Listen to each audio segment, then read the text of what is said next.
اگر کوئی قرآن ایسا ہوتا کہ اس کی تاثیر سے پہاڑ چل پڑتے یا زمین پھٹ جاتی یا مردوں سے کلام کر سکتے تو کیا یہ لوگ ایمان لے آتے؟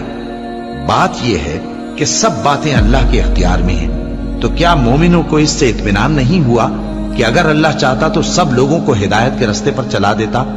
اور کافروں پر ہمیشہ ان کے اعمال کے بدلے آفت آتی رہے گی یا ان کے مکانات کے قریب نازل ہوتی رہے گی یہاں تک کہ اللہ کا وعدہ آ پہنچے۔